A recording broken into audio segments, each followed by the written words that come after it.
Hello everyone. Today we have with us Mr. Haider Waheed as our guest. Thank you, sir, for taking out time on a Saturday. It really means a lot to us. My pleasure. I would also like to take this opportunity to thank the Legal Clinic for allowing me to take this podcast forward, since I'm not in the Legal Clinic per se, but it really, despite that, means a lot that I'm here. Before we begin, I would like to introduce our esteemed guest. Mr. Haider Waheed is the founding partner of his law firm, Haider Waheed Partners. He is a practitioner of all the High Courts of Pakistan and the Supreme Court of Pakistan, with his primary focus being in the High Courts of Sindh.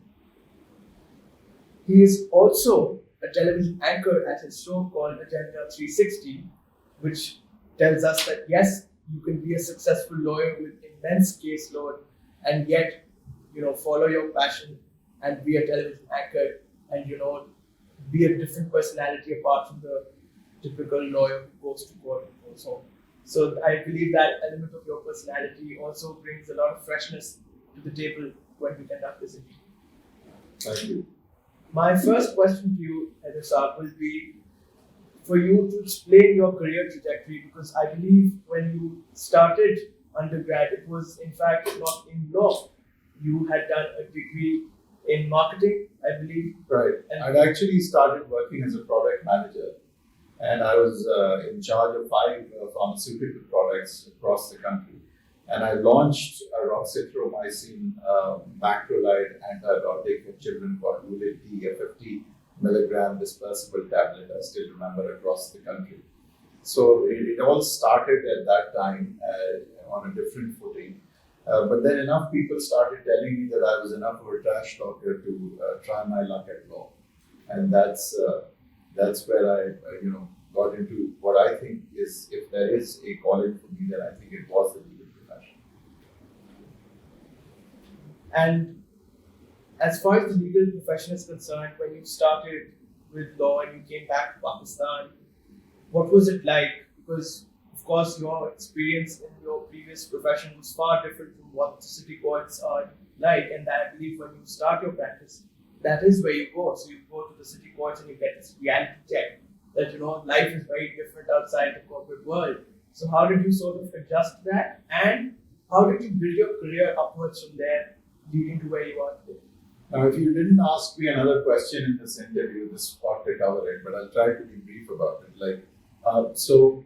Yes, it was different to then be a lawyer, but it was very comfortable because I thought I had the skill set to apply, which is needed, which I will come to a little bit later when I talk about what students ought to be focusing on when they're learning more. But to answer your question, I think it was it was sort of interesting when you come back to Pakistan and how that was brought about.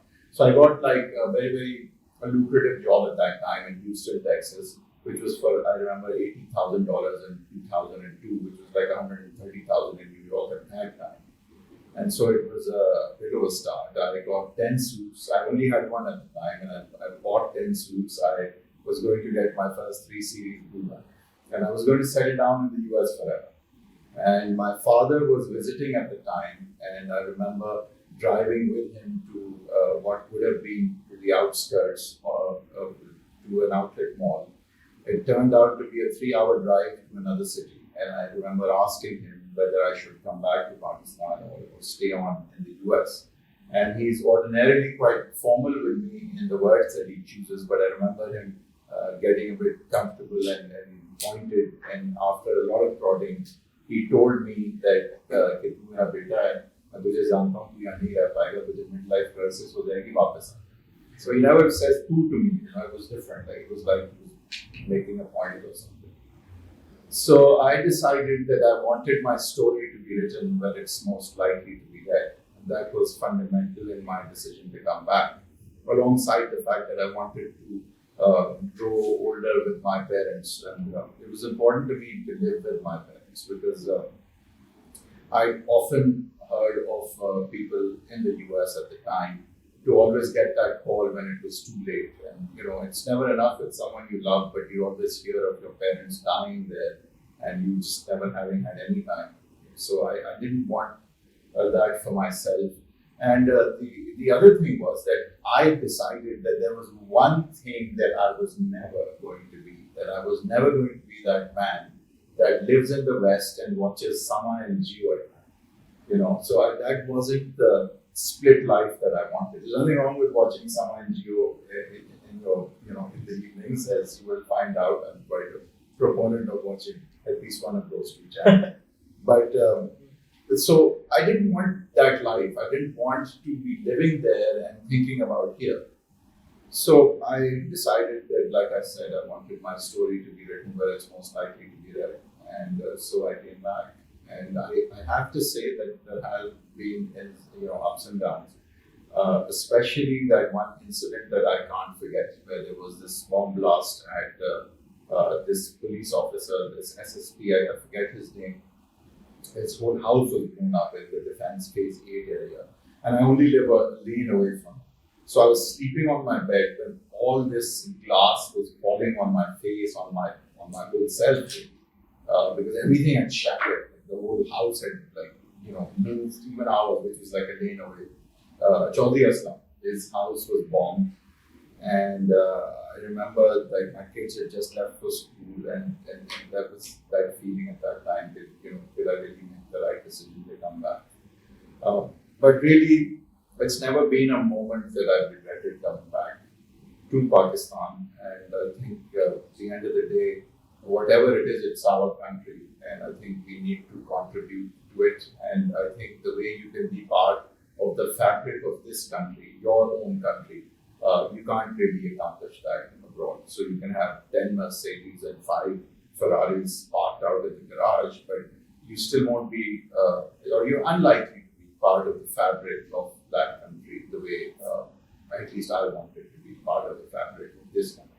You didn't want to watch someone from the US. Yeah, you wanted to be did not. there conducting a show. Yeah, not at all.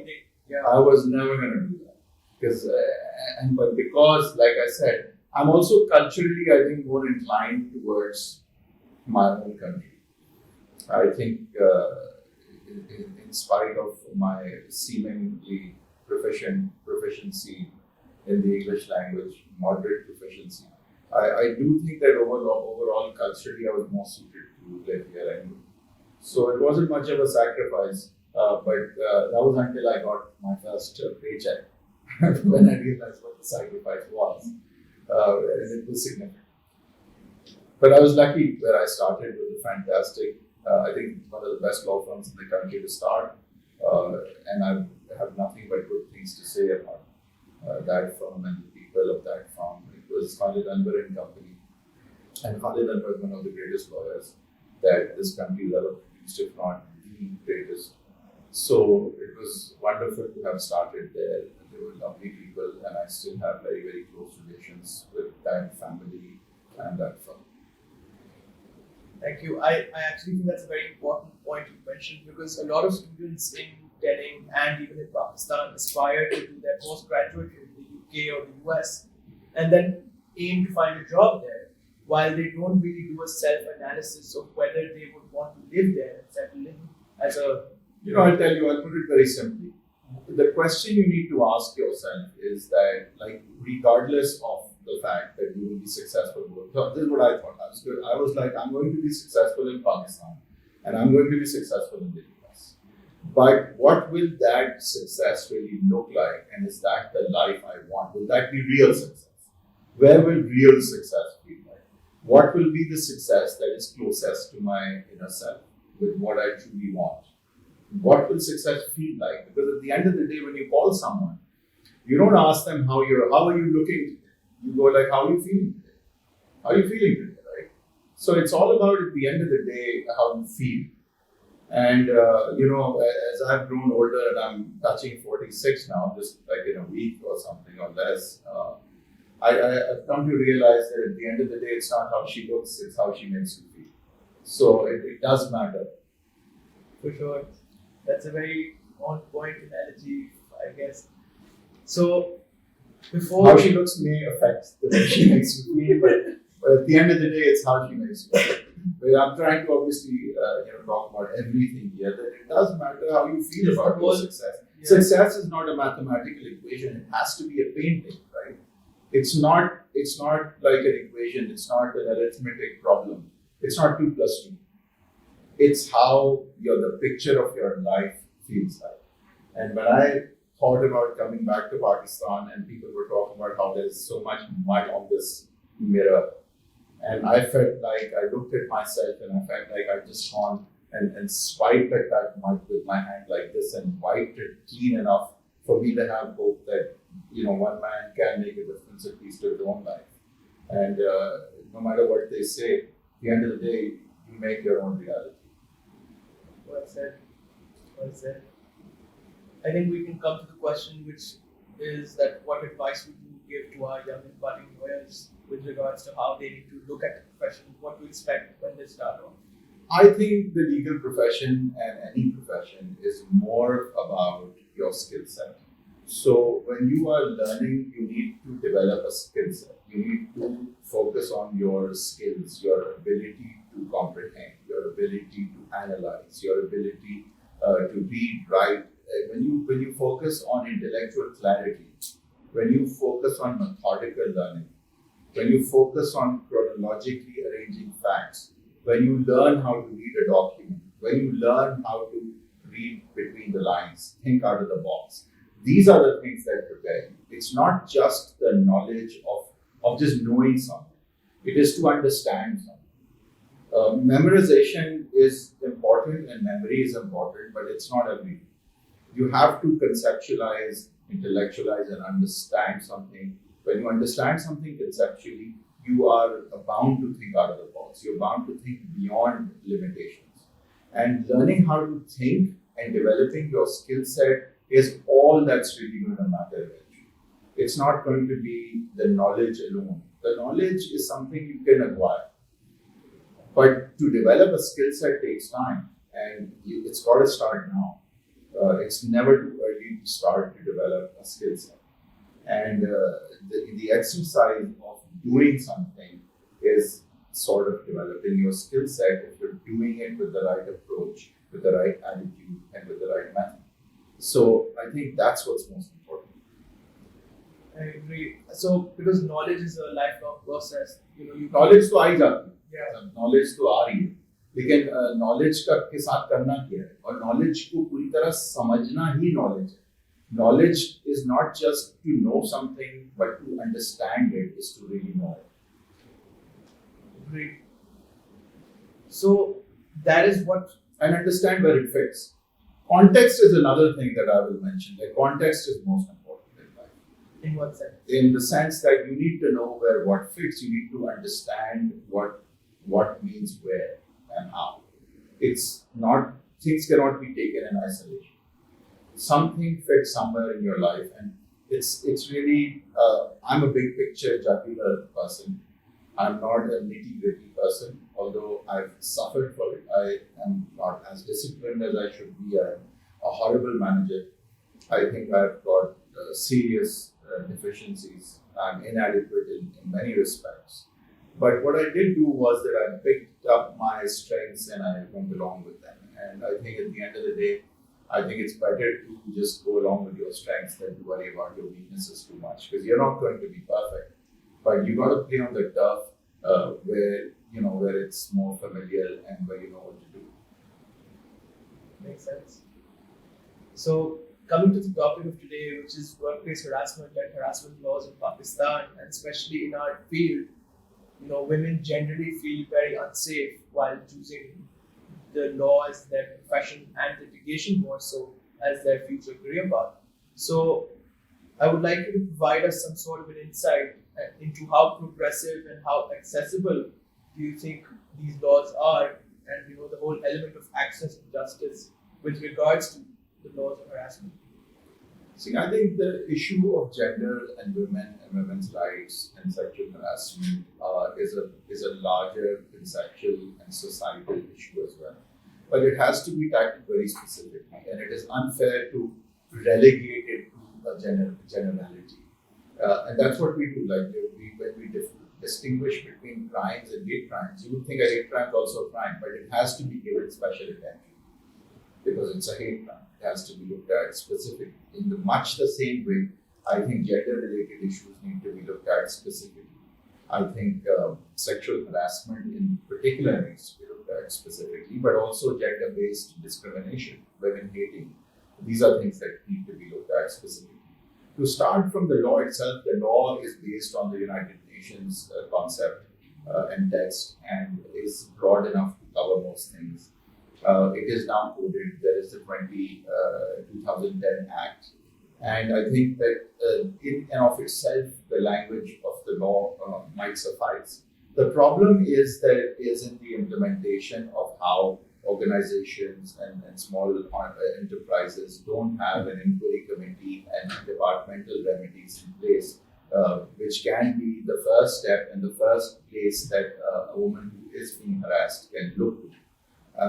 And I think there isn't a regulatory mechanism that can enforce and ensure that all companies and enterprises and entities have this recourse available. They have this code of conduct that is plastered everywhere, not everywhere, but in relevant places in the organization. There is access to women to be able to approach the inquiry committee and to be able to get redressal at the lowest level without making too much of a spectacle about what's happening, because societally that becomes an issue. It becomes an issue for them also as they worry about how their future will look like within the organization and otherwise. If they look for another job, will they be looked at as a troublemaker?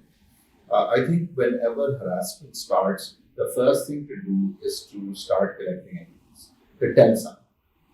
Because generally harassment is a he said, she said thing. Where I think it ought to break and it ought to change is that the witness statement of the person that the person harassed the victim confides in has to be given more credence. At this point, it's not given the same credence because that person wasn't present.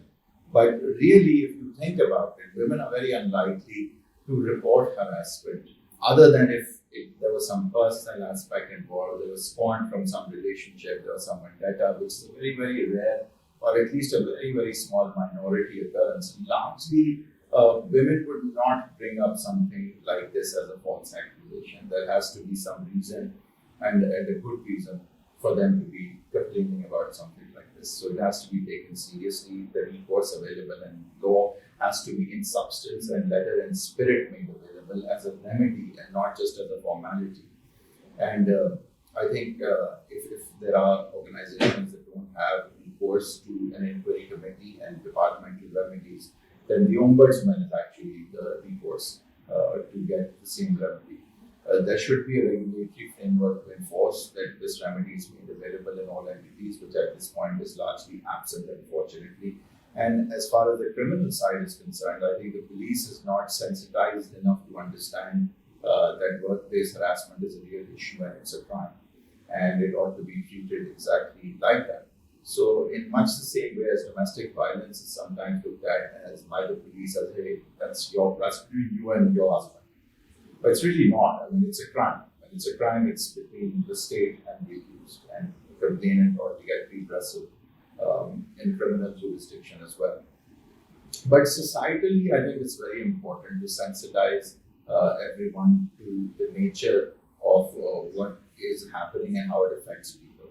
Because historically, you will see that a lot of seemingly good people thought a lot of things were okay. Like it's what used to happen. So you treated a secretary a certain way. You made a snide remark or something and it was okay. Now it's not okay. And people are beginning to realize it's not okay. And you never realize it's not okay until it comes and slaps you in the face. And it really ought to slap you in the face. And men need to also learn what is not okay. That no means no. That power dynamics cannot be misused. And so on and so forth, and consent cannot be coerced, and there are, these issues are real and they should have consequences, and one of the consequences should be for this to be admonished at a societal level as well. And I believe that a way we can perhaps deal with the situation and have desensitization trainings for people in the workforce, where the men know that yes, they have to act a certain way, or not to act certain? I think that there should be some training program, there should be some refresher program. People at workplaces ought to be informed, made aware, be mindful of what they're doing, what the consequences are, what the effect is. And I think that ought to be part of, your regular routine of training someone. When you train someone to be a good lawyer, implicit in that should be that he ought to know how to conduct himself in courts and in the workplace. And I think women have to be made to feel like they have an equal opportunity. And there are prejudices and there are mindsets to deal with anyway. For example, in our profession, there is a very clear mindset that clients, in particular those that are non-corporate clients, have this mindset of only a man being able to fight for them, because traditionally the fighter had to have muscles, the fighter had to be tall, the fighter had to be broad, the fighter had to be a man. Masculinity was the sign of being able to fight. But this is not that kind of fight. We're not going to hunt here. Conceptually it's a hunt, but it's not a physical hunt anymore. So women are as capable. And I think that this mindset will change once they see, because clients are always looking at who's going to get them relief, who's going to look and smell like roses in a courtroom. So as judges drop their prejudices, and I'm happy to report that that's the case, that's something that's evolving towards a better place. I think clients will follow suit as they will see that women get relief in courts, that judges listen to them and do what they have to say. The process is slow, it could be faster, but I think we are headed in the right direction and there is some light at the end.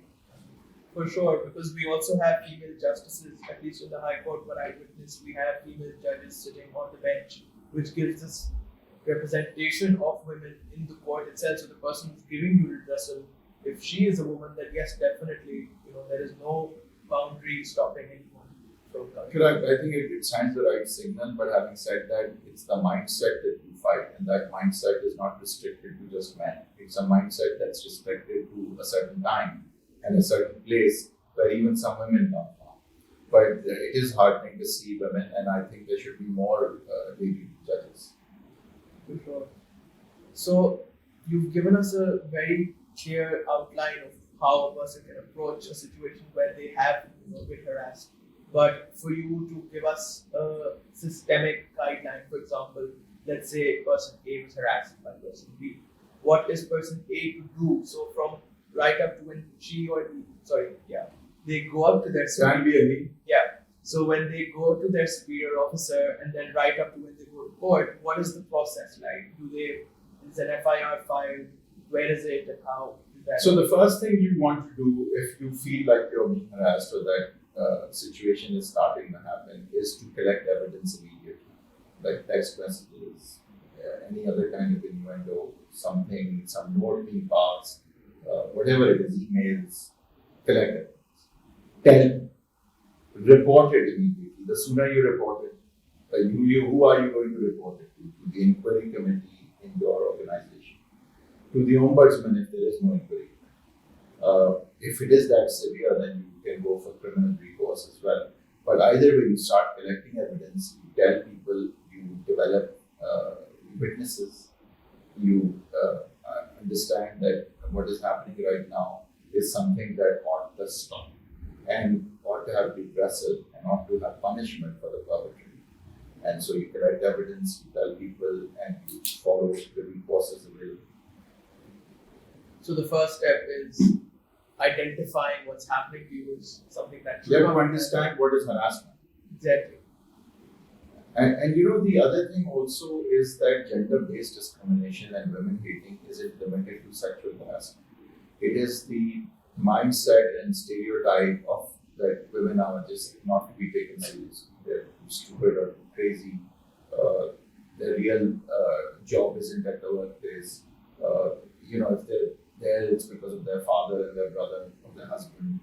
So that's the mindset that needs to change. And as women get more opportunity to evolve into successful positions, that will eventually change.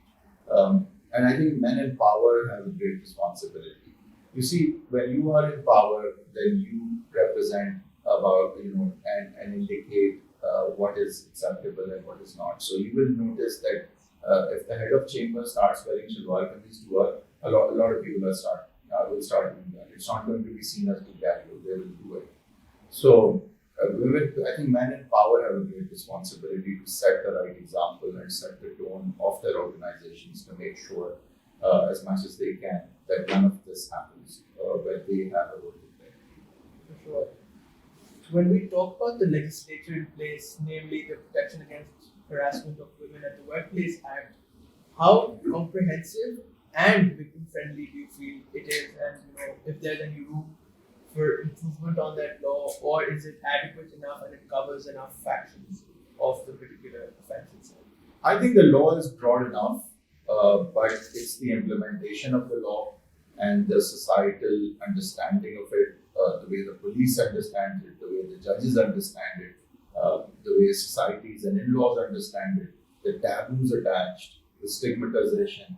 I think those are the elements that make it difficult and deter a woman from getting the most out of this law, which in its text is acceptable.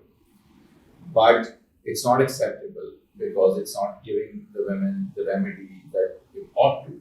And that's not because of the text, that's because of the implementation. That's because of it not being regulated. The law, the remedies that the law provides are not made available, and the lack of availability of such remedies is not regulated enough to carry with it punishments for not making that available. I think that is the problem. I think the mindsets are a problem. I think those that judge whether someone, whether the victim ought to get redressal, their mindsets are an issue. So most recently, we also heard our Prime Minister talk about how it's really the woman that is contributory to, and should share the blame because of how she dresses.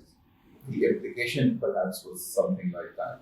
And the problem with that is that, look, no matter how you dress, no matter what you wear, no matter what you say, the perpetrator's crime is not mitigated by that. Yes, you can make prudent decisions. If I go at 3 a.m. and I'm walking around a dangerous alley, I may not be making the most prudent decision, but it doesn't make the crime of the person that robs me any less. So it becomes very dangerous to also blame the victim, because you're taking the focus away from the perpetrator and what ought to be done. I think that if you have something to say about how something should happen, then that should be taken as an independent issue and not to be mixed up by this kind of a crime. Absolutely, absolutely. And I believe that, having said that, there's the subsequent role of the media itself to, perhaps make TV dramas, because that's what the masses are getting their information from, where they give out this message that yes, this is a crime and the victim is not the one at fault. And the crime in itself should not happen in the first place because it's not okay. It's not boys will be boys, or that sort of mindset that's propagated throughout our media. That needs to change. But there's a difference between boys being boys and boys being criminals. Exactly. So you can't give someone an excuse, also not an excuse because of something that has been happening for decades, because we are evolving into a better place, and at least that's the effort. And it's not okay. Even those things that were traditionally okay, like look at George Washington. He's the founder of the greatest democracy mankind has ever known, and he used to not just have slaves, but would perpetrate crimes against such slaves, which would be crimes today, sir. But he is revered, he is admired, he is on the $1 bill, and because he lived in a time when that was okay, but that's not okay anymore. And we have evolved into something, somewhat of a better place that way. And I think there should be awareness, and that can definitely be created by the media, by entertainment, by other things that should be incentivized by the government, by NGOs, by other organizations, and funded by them, so that, even in the arena of entertainment and media, this kind of message can go through.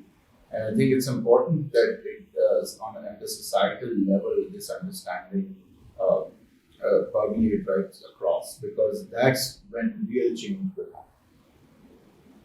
Great. So when it comes to victims of harassment who basically aren't aware of their legal rights, so let's say a person is harassed and they don't even know that there's a statute in place that protects them, how can the access to justice be improved for them? Because there are many cases that go unreported, and they go unreported because the victim has no one to turn to. So what kind of a mechanism would you suggest we could, work upon and country perhaps? I think the problem is that there isn't enough of a watchdog, there isn't enough whistleblowing, there isn't enough regulation. I think organizations get away with sweeping things under the carpet, or at a societal level, women pay too much of a price to bring forward cases of discrimination and harassment, sexual harassment. And I think that there is stricter regulations. I mean, we make sure that everyone's paying their taxes. But we make sure of that much more than we make sure that companies and entities are in compliance of their obligations of having an inquiry committee, of making sure that that process is working regularly, that there is access to the victim, and the access that the victim also has, and the victim is not paying a price for bringing such complaints forward. There isn't any follow-up and there isn't any regulation to make sure that that is happening, that the victims are not paying with their job, not paying with others not hiring them because they once made a complaint somewhere. And I think at the end of the day, change has to come from all quarters, and societal change, I think, is eventually the ultimate one. Unfortunately, you can't shove down laws and regulations down everyone's throats if they don't believe in them. And over time, society has to evolve into understanding that women are not just equal citizens that have equal rights, but that when you allow for such an environment, then you're really paying a price yourself and as a whole. So if 51% of your country is being deterred from going to the workplace, you can see the loss to the economy right there. I mean, quite apart from the individual indignity, we are now moving away from that and talking about the large scale impact of allowing for workplace harassment to women. So it affects your economy. There is indignant environment that you have to live in. Today you may not think you're affected, but tomorrow your daughter might be affected. It is something that comes home to roost no matter what you say. Everyone is a stakeholder, some more directly than others, but everyone is a stakeholder, and we all need to do our bit to move in the right direction. Agree. I think that sort of covers every facet of the issue at hand, which is first, what is harassment in itself, and how a victim can seek justice, and what are certain steps that he or she needs to take. Furthermore, let me just, before we finish, however, on the other hand, also say this, that the cause of eliminating or reducing sexual harassment and other things is also achieved when you make sure that you can be fair, and you can be fair also in respect of false complaints, and not to paint everyone with the same paintbrush either. To also be cognizant of the fact that there can be something as a false complaint, that people are innocent until proven guilty. And you don't want to deter all male-female interaction either. You also don't want the workplace to be poisoned. But because the emergent and urgent and requirement and the importance that cannot be underscored enough of preventing sexual harassment is such that the main focus has to still remain in preventing sexual harassment. But I think an eye also should be kept at making sure that the system runs well, so that the real perpetrators are the ones being punished. So I would now request you to perhaps give us some sort of direction as a senior lawyer who is a senior partner at his law firm. What do you expect and look for from first year graduates? So what are the skills one can develop apart from the ones you have mentioned? Those are fundamental in any field that one chooses, but with more regards to more focus on the legal profession. What should a law student do in the first year, second year, in the 3 years or 5 years of law school? What skills can one take up for him or her to be a better candidate for a law firm such as yours and many in the country? Look, I look at concepts. I look at how a person thinks. I look at their potential. I'm less interested in their grades, but grades are an indicator about discipline. Grades are an indicator about potential. And I'm not saying that grades are not important, but I look at other things. So the first thing I tell a candidate that's come to interview is to first just sit back. I always say that because they're just like, so I'm on the first floor and they've always climbed those stairs and they're gasping for air by the time they come in and they're nervous anyway. And they sit on what is a large, kind of a large sofa that is right across from where I sit. And I make sure that let's cut the externalities out. Let's understand you. Let you understand us. And let's see if this equation can work. This isn't about me approving of you. This is also you approving of me. This is about us coming to an understanding whether this can work. This is not a unilateral thing. This is us. I don't approach an interview as me judging someone. It is us coming to an understanding whether this equation can work. Even if it is a lopsided one for now, it is still an equation. There are two parties involved. There isn't me judging someone. So I tell them to always sit back and cut the externalities out. I don't want nervousness. I don't want you to feel intimidated.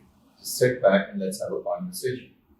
And in the conversation, yes, I will be looking towards finding out if you have the skill set, whether you have that approach, whether you think that way, whether you have the concept, whether you have the drive, what do you want?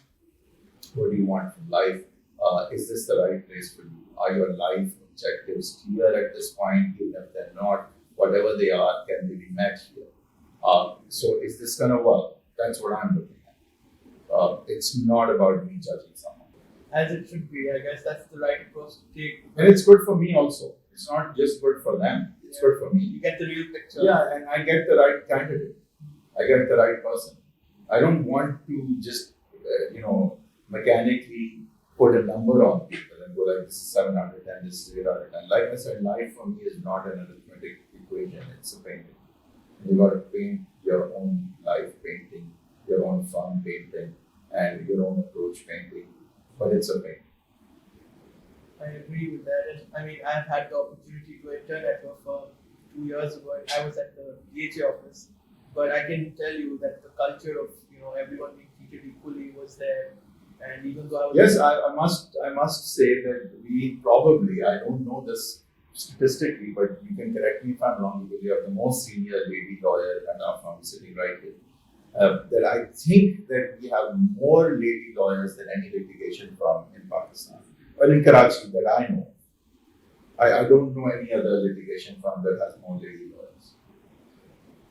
That's amazing. That's fantastic. And I think that is a great takeaway for our audience here as well, that your firm is definitely a firm where they can look forward to starting their careers as well, because it's it's comfortable in that sense. There are more women there, so for younger women to come into the profession. For example, by definition, you need to have systems that don't deter women. So we have like lady bathrooms are separate. You cater to women. Like the environment can't be okay. This is a male environment where you have to fit in. No, you have an equal right to have an environment where you don't feel like you need to fit in. Like it's your environment too, and you contribute to it. And it's the little things like having it's the little things that matter. Yeah. And I think we try to make sure that women feel comfortable, and there isn't that kind of a difference between either one of them. Look, they're just there to do the same thing and work. And by definition, look, the way I work, for example, I sometimes work late. The litigation environment in our country is such that men work late, and that's not always conducive to women. So there is this lady lawyer, and she can testify to that, not her, but another lady lawyer who's just had a kid. She is allowed to leave early, she's allowed to keep her own time. So that kind of flexibility you have to show. And you can't, by definition, because of the way you work, exclude people that otherwise, because of societal pressure, need to leave earlier. Yeah. So you need to have systems in place that don't make it difficult for a woman to fit in. And I actually at this point I'm lucky enough to have Ms. Husma Farooq, who is probably one of the best lady lawyers in the Sindh High Court that works for us, and she's been working for us for a very, very long time.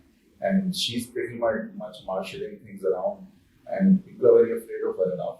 Yes, I agree. Having experienced that firsthand.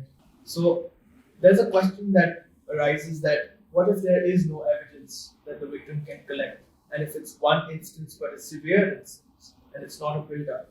In that situation, what is the victim to do?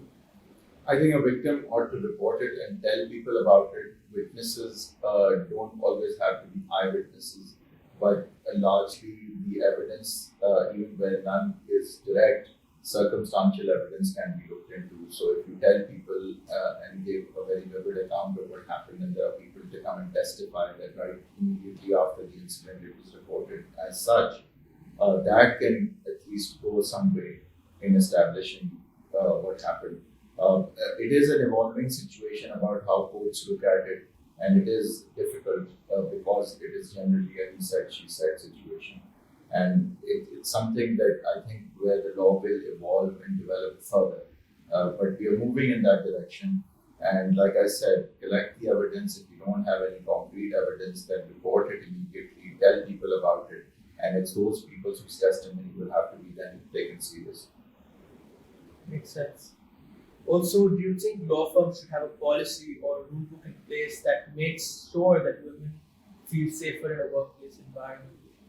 So, absolutely, and I think by law you have to have a code of conduct that is displayed at different places that everyone is made aware of. And like I said, I think there should be training programs that need to inculcate this as much as the substance of what they're being trained for. Professional ethics in the profession should also entail this aspect, and especially in the workplace. So I think the development programs and training programs ought to be mandated where this kind of awareness is, certainly spread, and people are made aware of what is expected of them and the consequences if they don't follow. Agreed. That could perhaps improve the situation at hand. Also, there are many situations where there's pressure from the home and the parents towards young girls who are discouraged from working either in law firms or in litigation or work in general because of all these cases that have come up. So, what advice and what words would you like to impart to the young women listening to you right now as to what they can do and how can they feel safer and convince their parents and themselves that the workplace is yes a scary place, definitely, but there are there is a bright light at the end of the tunnel and we are somehow getting there. Look, parents are unfortunately reacting to the pressures of society at the end of the day. And the society has to evolve and is evolving, and societal changes are taking place. But it's a bit slow, and it requires patience, and it requires a certain leap of faith. And I think parents will have to trust their daughters to make the right decision about where to work and guide them, but not, but defer to them as well, and not make these sporadic incidents to be complete deterrent to their daughters following their dreams. It cannot just completely take away the dream itself. Yes, we need to do something about this, but eventually I think it is up to the daughters and the society that will eventually convince parents that this is something that they can do, that they must do in fact. And what's more important are the dreams of their daughters and their children, and that they should be allowed to follow them. And of course they want them to follow these dreams in a safe environment. But having said that, the safety of the environment is an evolving thing. Perhaps there is no such thing as 100%, but all you can do is to make the right decision, to work at the right place, and to equip your daughter with as much as you can to be able to prevent for being in a situation like this. But unfortunately, it's not always up to the victim. You can make all kinds of, take all kinds of steps to prevent, but at the end of the day, anything can happen anywhere. And that's a bit of a chance that we take, but if you take sensible decisions about picking the right firm, picking the right environment, then perhaps you can mitigate and somewhat reduce the chances of something like this happening. And I think the more, people are made aware and the more consequences that people have to suffer, I think this situation is evolving into a better place, and we need to keep the confidence in it, and we need to make sure that this doesn't deter us from achieving our dreams. Agreed. Well said. I think with that, we have covered all what we can, our agenda for today. I would like to take this opportunity again to thank Mr. Haider Waheed for taking out precious time of his day on a Saturday. That's the one day, not really, but Sunday I think is completely free, but no days free for a lawyer. That is something we need to take away. Yeah, so the word that I generally use for myself is available but never free. But anyhow. So yes, so he was available and he did make our time. Was free too though for you today. Thank you so much, sir. It really does. My pleasure. Thank you for having me. And thank you for listening. This we conclude our fourth episode for the podcast. See you in the next one.